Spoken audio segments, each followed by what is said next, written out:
Top 5. Les tomatilles. La plupart des gens qui cultivent des tomatilles les laissent simplement s'étaler. Elles sont buissonnantes, s'affaissent, les branches se cassent et les fruits tombent. C'est le chaos. Ce que presque personne ne fait, c'est les palisser. Et cela change complètement la donne pour la plante. Les tomatilles ne sont pas des vignes, mais des plantes rampantes aux branches lourdes qui sont presque conçues pour être soutenues. Elles poussent dans les zones 5 à 12 comme annuelles. Elles atteignent 1,20 m à 1,50 m de haut et produisent de façon prolifique. Un plant donne généralement 50 à 100 tomatilles à enveloppe par saison sur environ 0,4 m² d'espace au sol. Lorsque vous placez 2 ou 3 tuteurs autour d'un plant de tomatilles et que vous tendez des ficelles horizontales entre eux au fur et à mesure de sa croissance, façon cage à tomates ou Florida Weave, vous avez soudain une plante dont chaque branche reçoit le plein soleil, qui ne laisse tomber presque aucun fruit et qui est radicalement plus facile à récolter. Les branches restent là où vous les placez, au lieu de s'effondrer sous leur propre poids. Saviez-vous que les tomatilles ne s'autopollinisent pas? Vous avez besoin d'au moins 2 plants pour que les fruits se forment. Si vous n'en cultivez qu'un seul et que vous vous demandez pourquoi vous avez de belles fleurs mais 0 fruits, c'est pour ça. Plantez toujours les tomatilles par paire au minimum. La plupart des gens considèrent un treillis de jardin comme une simple décoration. En réalité, ce que vous voyez là est l'un des systèmes de production alimentaire les plus efficaces que vous puissiez construire dans un jardin. À poids égal, les cultures verticales surpassent les cultures au sol dans toutes les catégories. Vous obtenez des rendements plus élevés par mètre carré, une meilleure circulation de l'air et des récoltes bien plus faciles. De plus, vos fruits restent au soleil au lieu de pourrir sur le sol. Aujourd'hui, nous explorons 15 cultures qui s'épanouissent lorsqu'elles poussent verticalement. Vous en reconnaîtrez certaines, mais au moins la moitié d'entre elles vous surprendront probablement. Nous parlons de plantes que les gens considèrent rarement comme grimpantes, mais qui peuvent produire énormément si vous leur fournissez simplement une structure sur laquelle pousser. C'est parti. Top 1. La chayote. Nous commençons par une plante que la plupart des gens n'ont jamais cultivée. Une fois que vous aurez entendu les statistiques, vous vous demanderez pourquoi. La chayote, également connue sous le nom de Christophine ou mirliton, ressemble à une poire vert pâle, légèrement ridée. Elle fait partie de la famille des cucurbitacées, apparentée aux courges et aux concombres, et c'est un véritable monstre sur un treillis.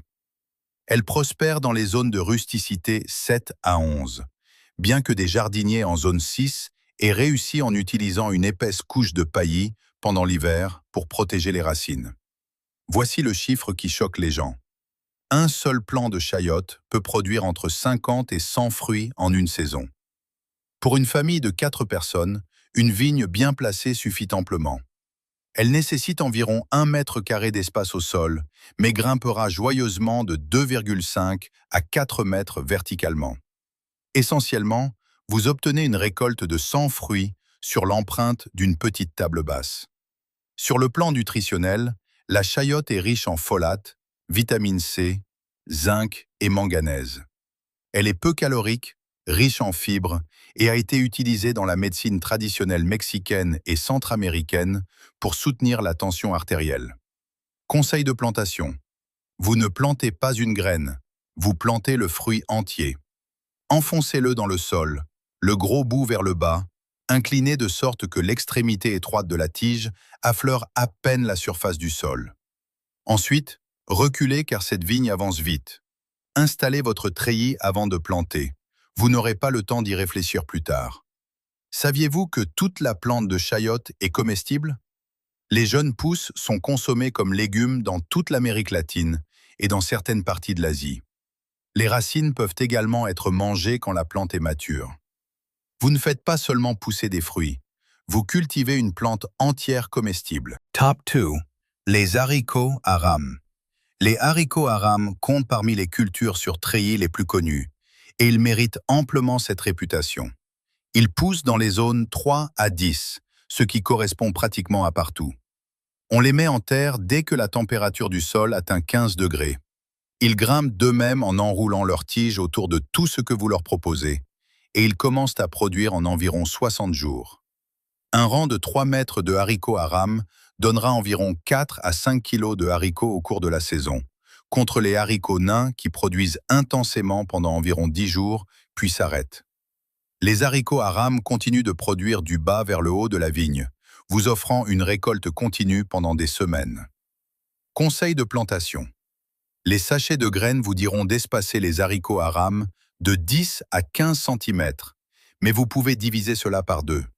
Je les ai plantés à 5 ou 7 cm d'intervalle le long d'un treillis sans aucun problème. La croissance verticale signifie qu'ils ne sont pas en compétition pour l'espace au sol. Ils rivalisent pour l'espace vertical, et il y en a à profusion. Une plantation dense le long d'un treillis crée en fait un effet brise-vent que les plantes semblent apprécier. Conseil de pro. En ce qui concerne les haricots, plus vous récoltez régulièrement, plus ils continueront à produire. Tant que vous continuez à cueillir les gousses lorsqu'elles sont jeunes, la plante continue de sortir de nouvelles fleurs et de nouveaux haricots, presque comme si elle répondait à la demande. Cependant, si vous laissez les gousses mûrir et récolter tout d'un coup, la plante ralentit et commence à arrêter sa production. D'après mon expérience, une cueillette fréquente peut facilement doubler, voire tripler, votre récolte totale sur la saison. Top 3. L'épinard de Malabar. L'épinard classique déteste la chaleur. Dès que les températures dépassent 24 degrés, il monte en graines, devient amer et c'est fini. L'épinard de Malabar s'en moque. Il s'épanouit dans la chaleur, grimpe sur un treillis sans effort et continue de produire tout l'été. Ce n'est pas un véritable épinard, c'est Basella alba, une vigne tropicale originaire d'Inde et d'Asie du Sud-Est. Mais les feuilles ont une saveur similaire et se cuisinent de la même manière. Il pousse dans les zones 7 à 11 en pleine terre, mais peut être démarré à l'intérieur et repiqué dans des zones plus fraîches comme une annuelle. Il grimpe de 3 à 6 mètres sur un treillis solide. Puisqu'il s'agit d'une culture à coupe répétée, vous pouvez récolter les feuilles en continu sur le même plan tout au long de la saison. Sur une section de 60 cm de treillis, un seul plant d'épinards de Malabar peut produire plusieurs kilos de verdure au cours d'un été, tout cela à partir d'une plante, là où l'épinard classique ne pourrait même pas survivre. Sur le plan nutritionnel, il frappe fort avec du calcium, du fer et des vitamines A et C. Il contient un composé appelé saponine de Basella, qui a montré des propriétés anti-inflammatoires dans la recherche. Certaines études ont examiné son potentiel pour la gestion de la glycémie. Saviez-vous que l'épinard de Malabar est parfois appelé épinard grimpant ou épinard de vigne, et qu'il est cultivé en Asie depuis plus de 2000 ans? Les baies, oui, il produit de petites baies violet foncé, étaient historiquement utilisées comme colorant alimentaire naturel. La variété à tige rouge est véritablement magnifique sur un treillis. Top 4. Les concombres. Les concombres sont des grimpeurs nés et l'une des cultures sur treillis les plus gratifiantes que vous puissiez faire. Ils prospèrent dans les zones 4 à 11. Ils sont mis en terre après les dernières gelées quand le sol est chaud et ils arrivent à maturité en environ 50 à 70 jours.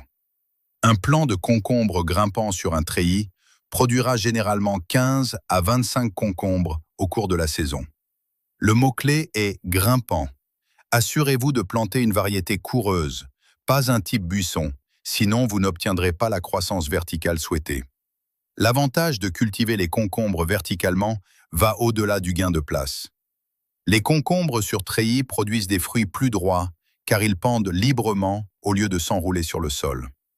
La circulation de l'air réduit considérablement l'oïdium, qui est le tueur numéro 1 des plants de concombre, et vous repérez les problèmes plus tôt, car vous pouvez voir toute la plante.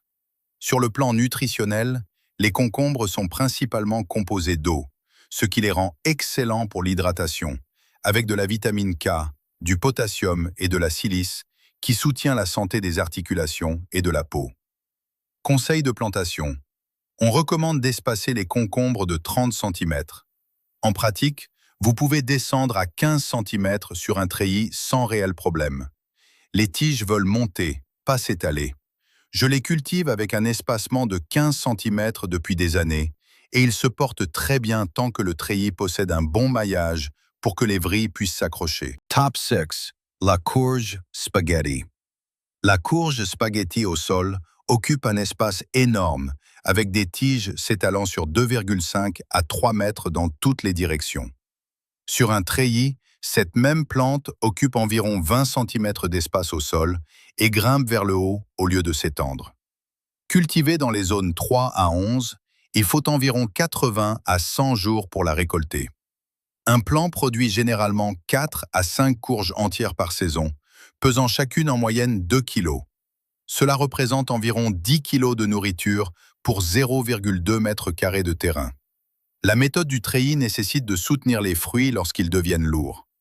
Utilisez de vieux collants, des filets ou des écharpes en tissu attachés au treillis, mais le résultat est un fruit qui mûrit uniformément au soleil et ne pourrit jamais sur sa face inférieure à cause du contact avec le sol. Conseil de plantation. Ne semez pas les graines de courge spaghetti directement à plat. Faites une petite butte de terre meuble et riche d'environ 15 cm de haut et plantez vos graines au sommet de cette butte. La butte empêche le collet de la plante de baigner dans l'humidité et réduit considérablement le pourrissement des racines. À mesure que la vigne décolle, guidez-la vers votre treillis et elle commencera à s'entraîner seule. Une fois qu'elle a trouvé la structure, elle s'y accroche. Sur le plan nutritionnel, la courge spaghetti est riche en vitamine C, vitamine B, manganèse et fibres. À environ 40 calories par tasse, c'est l'un des aliments peu caloriques les plus rassasiants que vous puissiez cultiver. Top 7. Le mangoes, melon amer. Le melon amer sera une nouveauté pour la plupart des jardiniers en Amérique du Nord. Et c'est bien dommage, car il produit incroyablement bien sur treillis et possède des qualités nutritionnelles vraiment difficiles à égaler. Il pousse dans les zones 9 à 12 en pleine terre, mais il se développe magnifiquement en conteneur ou comme annuel plus au nord. Traitez-le comme vous traiteriez une patate douce à démarrage tardif ou du gombo. Il a besoin de chaleur et d'une longue saison chaude. La vigne grimpe facilement grâce à ses vrilles, atteint 2 à 4,5 mètres et produit 10 à 15 fruits par plant, chacun pendant bien en vue pour une cueillette facile. Sur le plan nutritionnel, le melon amer est dans une catégorie à part. Il contient des composés, notamment la charantine et le polypeptide P, qui imitent l'insuline et ont été largement étudiés pour la gestion de la glycémie. C'est l'une des plantes les plus étudiées au monde pour le diabète de type 2. Il est également riche en vitamine C, folate, zinc et fer. Dans la médecine traditionnelle asiatique, il est utilisé depuis des milliers d'années. Le goût, oui, est amer. Il porte bien son nom. Mais cueilli jeune, lorsqu'il est encore vert vif, l'amertume est bien plus gérable. Il est excellent sauté au wok, farci et cuit, ou tranché finement et sauté avec des œufs, comme on le consomme dans toute l'Asie du Sud-Est. Saviez-vous que le melon amer a démontré dans de multiples études cliniques sa capacité à abaisser la glycémie à jeun? Des chercheurs aux Philippines, en Inde et au Japon ont tous publié des études évaluées par des pairs sur son efficacité. Ce n'est pas de la médecine populaire. Il existe une réelle recherche pharmacologique derrière cette plante. Top 8. Les pois. Les pois sont l'une des premières choses que l'on plante au printemps, et pour une bonne raison. Ils vont en terre alors qu'il fait encore froid, ils grimpent tout seuls sur un treillis sans formation nécessaire, et c'est l'une des récoltes les plus satisfaisantes du jardin. Ils poussent dans les zones 3 à 11, plantés 4 à 6 semaines avant les dernières gelées. Ils réussissent mieux par temps frais, avec des températures de sol entre 7 et 21 degrés, et ils font partie des rares cultures qui améliorent l'azote du sol pendant leur croissance. Un treillis de 2 mètres planté de manière dense avec des pois donnera environ 1,5 à 2,5 kg par rang de 3 mètres au cours de la saison. Sur le plan nutritionnel, les pois sont exceptionnels pour un légume frais, fournissant des protéines végétales, des fibres, des vitamines C et K, du folate, du manganèse et de la thiamine. Les pois mange-tout, en particulier, sont l'un des légumes à grignoter les plus complets que vous puissiez cultiver. Conseil de plantation. La plupart des sachets de graines recommandent de planter les pois à 2 ou 5 cm d'intervalle. Vous pouvez absolument les serrer davantage, jusqu'à 2,5 cm environ, le long d'un treillis avec un bon support. La plantation dense joue en votre faveur. Les tiges s'entremêlent, se soutiennent mutuellement et la productivité par pied linéaire augmente considérablement. J'ai essayé les deux méthodes et la plantation serrée le long d'un treillis fonctionne tout simplement. Saviez-vous que les pois étaient l'une des premières cultures domestiquées dans l'histoire de l'humanité, avec des preuves de culture remontant à 10 000 ans au Proche-Orient? Les premières expériences génétiques de Gregor Mendel, celles qui ont posé les bases de la génétique moderne, ont été réalisées avec des pois de jardin. Cette humble plante de treillis nous a littéralement donné la génétique. Top 9. Les haricots kilomètres. Si vous n'avez jamais cultivé de haricots kilomètres, également appelés haricots asperges ou haricots longs chinois, c'est l'une de ces cultures où les nouveaux cultivateurs n'en croient pas leurs yeux. Les gousses poussent, comme leur nom l'indique, jusqu'à 90 cm de long. Elles pendent par paires sur la vigne comme de longs rubans verts. La plante est vigoureuse, aime la chaleur et grimpera un treillis de 2 mètres en quelques semaines. Il pousse dans les zones 7 à 11. Bien que dans les parties les plus chaudes de la zone 6, avec un départ tardif, ils produiront bien. Ils ont besoin de chaleur, avec un calendrier similaire à celui des concombres ou du maïs doux. Un plant de haricots kilomètres produira de façon prolifique tout au long de la chaleur estivale, quand les haricots classiques ralentissent. Ils sont spécifiquement adaptés aux conditions chaudes et humides et continuent de pousser. Sur le plan nutritionnel, ils sont similaires aux haricots verts classiques, contenant des protéines, des fibres, des vitamines A et C et du folate. Mais les longues gousses ont une saveur légèrement plus complexe, décrite comme un mélange entre un haricot vert et une asperge. Conseil de plantation. Plantez les graines à 5 ou 7 cm d'intervalle à la base de votre treillis. Comme pour les haricots à rames, vous pouvez planter plus serré que ce que suggère le sachet. La recommandation est de 10 à 15 cm, mais 5 à 7 cm fonctionnent bien en pratique. Ils grimpent en s'enroulant autour des supports, alors donnez-leur de la ficelle, du filet ou du grillage. Top 10. Les tomates indéterminées. Chaque jardinier cultive des tomates, mais tous ne réalisent pas que celles étiquetées indéterminées sont essentiellement des vignes qui, si on les laisse faire, pousseront jusqu'à 3 mètres ou plus, et que c'est un atout, pas un problème. Elles poussent dans les zones 4 à 11 comme annuelles, et pratiquement partout avec une extension de saison. La clé est la sélection de la variété. Cherchez toujours le mot « indéterminé » sur l'étiquette. Ce sont les variétés qui continuent de pousser et de produire jusqu'à ce que le gel les tue. Les types déterminés atteignent une hauteur fixe, donnent leurs fruits et s'arrêtent. Une tomate indéterminée sur une ficelle verticale solide ou un treillis, avec les gourmands taillés pour ne garder qu'une tige principale, produira plus de fruits par mètre carré que n'importe quelle autre méthode, car vous maximisez l'énergie de la plante dans une seule vigne productive au lieu de la laisser s'étaler dans toutes les directions. À partir d'une seule vigne indéterminée bien gérée, un cultivateur sérieux peut obtenir 9 à 14 kg de tomates en une saison sur 0,1 m² de terrain. Sur le plan nutritionnel, les tomates sont riches en lycopène, un puissant antioxydant lié à la réduction des risques de cancer, ainsi qu'en vitamine C, potassium et folate. Le lycopène devient en fait plus biodisponible lorsque les tomates sont cuites. C'est pourquoi la sauce tomate est en fait nutritionnellement plus puissante que les tomates fraîches. Saviez-vous que les tomates ont été considérées comme toxiques en Europe et en Amérique du Nord pendant longtemps? Les feuilles sont toxiques et les gens supposaient que les fruits l'étaient aussi. Il a fallu attendre le début des années 1800 pour que les tomates soient largement acceptées comme nourriture aux États-Unis. Top 11. Le loofah. La plupart des gens ne savent pas que l'éponge de loofah dans leur douche a poussé dans le jardin de quelqu'un. Et presque personne ne sait que si on la récolte jeune, elle est comestible et délicieuse. Le loofah, ou Lupha aegyptiaca, est une vigne tropicale de la famille des gourdes qui produit de longs fruits en forme de cylindre. Cueilli jeune, à environ 10-15 cm, il a le goût d'une courgette douce et est largement utilisé dans les cuisines indiennes, vietnamiennes et chinoises. Laissez-le mûrir et sécher sur la vigne et vous aurez une éponge à récurer naturelle. Ils poussent dans les zones 7 à 11 en pleine terre. Dans les zones plus fraîches, commencez-le à l'intérieur 8 à 10 semaines avant le repiquage. C'est une culture à saison longue qui nécessite 150 à 200 jours de chaleur. La vigne est vigoureuse, grimpant facilement à 4,5 mètres ou plus, et un plant produit plusieurs dizaines de fruits par saison s'il est récolté régulièrement. Sur le plan nutritionnel, le jeune Luffa est riche en vitamine C, vitamine B et fer. Il est peu calorique et riche en fibres.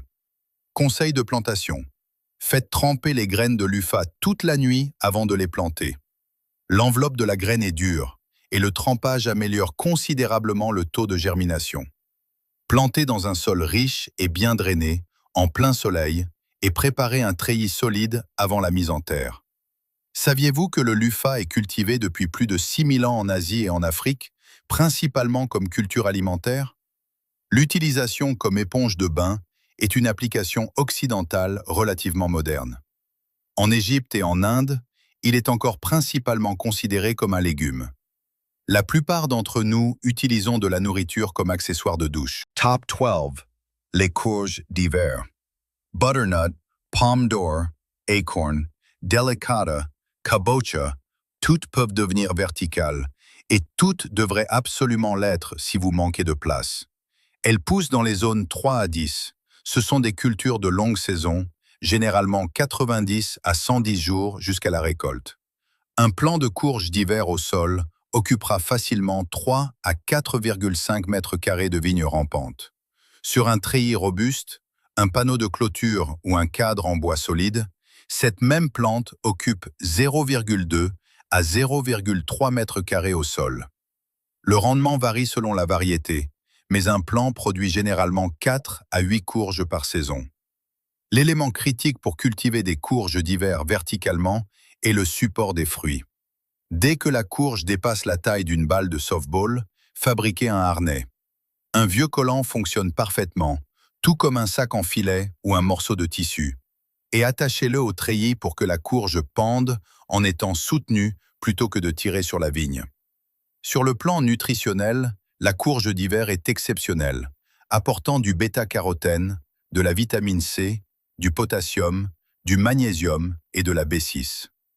La chair orange profond de variétés comme la butternut indique une teneur élevée en caroténoïdes, liée à la santé oculaire et à la fonction immunitaire. Saviez-vous que la courge d'hiver tire son nom non pas de sa période de croissance, c'est une culture d'été, mais de sa conservation? La peau épaisse permet de la stocker tout l'hiver sans réfrigération. Correctement affinée dans un endroit chaud et sec après la récolte, une courge butternut peut durer 6 à 8 mois. C'est une culture de stockage que vous pouvez faire pousser vous-même. Top 13. La courgette grimpante. La courgette standard est une plante buissonnante, et la plupart des jardiniers la connaissent comme une plante rampante qui envahit les bacs de culture. Ce que la plupart des gens ignorent, c'est que certaines variétés de courgettes sont de type grimpant, et sur un treillis, elles changent complètement la donne. Recherchez la tromboncino, également appelée Trombetta di Albenga, une variété ancienne italienne aux longs fruits incurvés et aux pores distinctement grimpants. Elle grimpe facilement, produit abondamment, et le fruit lui-même est excellent, ferme, doux et bien moins aqueux que la courgette standard, ce qui signifie qu'il se tient mieux à la cuisson. Elle pousse dans les zones 3 à 10 comme annuelle. La tromboncino est plus tolérante à la chaleur et plus résistante aux maladies que la plupart des courgettes standards, ce qui signifie qu'elle continue de produire pendant la période de l'été où l'oïdium terrasse vos plants de courges habituels. Un plant de courgettes grimpantes sur un treillis produit en continu du milieu de l'été jusqu'aux premières gelées, généralement 20 à 30 fruits par plant sur la saison, occupant environ 0,2 mètres carrés au sol. Conseil de pro de ma femme et moi. Les plants de courgettes produisent des fleurs mâles et femelles. Si les fleurs femelles ne sont pas correctement pollinisées, elles ne se transformeront pas en fruits complets. Chaque matin, quand les fleurs s'ouvrent, je prends un coton-tige, je le tamponne à l'intérieur d'une fleur mâle pour recueillir le pollen, puis je brosse délicatement ce pollen au centre des fleurs femelles, celles qui ont une toute petite courgette à leur base. J'utilise le même coton-tige pour plusieurs fleurs, et tout le processus prend environ 5 minutes.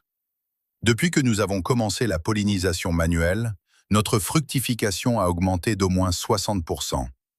Nous faisons cela non seulement pour les courgettes, mais aussi pour les concombres, les melons et les courges. Top 14, les melons. Cultiver des melons verticalement est l'une de ces choses qui semblent compliquées jusqu'à ce qu'on le fasse une fois et que l'on réalise que c'est en fait plus facile à gérer que de les laisser courir au sol. Ils poussent dans les zones 4 à 11. Les melons sont des cultures de saison chaude et longue, généralement 70 à 90 jours. La clé pour les palisser est le choix de la variété. Les variétés à petits ou moyens fruits fonctionnent le mieux. Le cantalou, le melon miel et la plupart des melons brodés réussissent bien. Les pastèques de taille normale sont possibles, mais nécessitent une structure très solide et des harnais robustes pour les fruits. La plupart des gens ont intérêt à cultiver des variétés de pastèques individuelles, plus petites verticalement. Un plant de melon sur un treillis produit 3 à 5 fruits par saison sur environ 0,2 à 0,3 mètres carrés d'espace au sol. Le harnais pour fruits est non négociable dès que les melons atteignent 500 grammes ou 1 kg. Des collants, des sacs en filet ou des bandes de vieux t-shirts noués au treillis fonctionnent à merveille. Le harnais berce le fruit pendant qu'il finit de mûrir et empêche le point d'attache de la tige de se rompre. Sur le plan nutritionnel, les melons sont riches en vitamines A et C, en potassium et en eau. Le cantalou, spécifiquement, est l'un des fruits les plus denses en nutriments que vous puissiez cultiver. La chair orange indique une forte teneur en bêta-carotène. Saviez-vous que vous pouvez savoir si un cantalou est mûr sans le couper? Rien qu'à l'odeur. Un cantalou mûr dégagera un parfum musqué sucré distinct du côté de la cicatrice de la fleur et non de la tige. S'il sent le bonbon à 30 cm de distance, il est prêt. Top 15. Le lablab, d'Oshik. Nous terminons par une plante dont la plupart des jardiniers nord-américains n'ont jamais entendu parler. Et c'est peut-être la culture la plus visuellement époustouflante que vous puissiez faire pousser sur un treillis.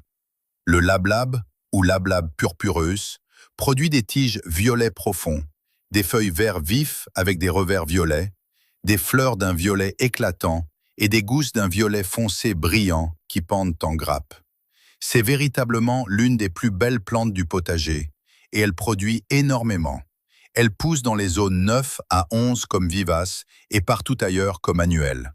Elle a besoin de chaleur et de plein soleil. Les vignes grimpent de 3 à 4,5 mètres et couvriront totalement une arche ou un cadre de treillis d'ici le milieu de l'été.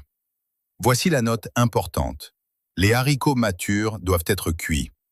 Les haricots lablab secs et crus contiennent des glycosides cyanogènes et sont toxiques jusqu'à ce qu'ils soient cuits. Les jeunes gousses vertes peuvent être mangées cuites comme des haricots verts. Les graines matures, bouillies jusqu'à tendreté en changeant l'eau 1 ou 2 fois, sont sûres, nutritives et délicieuses. Elles sont utilisées en Inde et en Afrique comme source de protéines depuis des siècles. Sur le plan nutritionnel, les haricots lablab cuits sont riches en protéines végétales, fer, folate et potassium. C'est l'un des haricots les plus denses en protéines que vous puissiez cultiver. Voilà 15 cultures qui transformeront véritablement ce que votre espace vertical peut produire. Que vous ayez un petit carré potager, une clôture ou un simple panneau de grillage appuyé contre un mur, chacune de ces cultures vous récompensera par plus de nourriture par mètre carré que tout ce que vous laisseriez traîner au sol. Si ce guide sur l'abondance verticale a changé votre vision de votre espace de jardin, n'hésitez pas à vous abonner et à aimer la vidéo. Nous nous consacrons à révéler les secrets historiques et pratiques de l'autosuffisance qui ont été trop longtemps négligés. Cultivons ensemble un avenir plus productif. Le prochain trésor de sagesse jardinière sera ouvert très bientôt.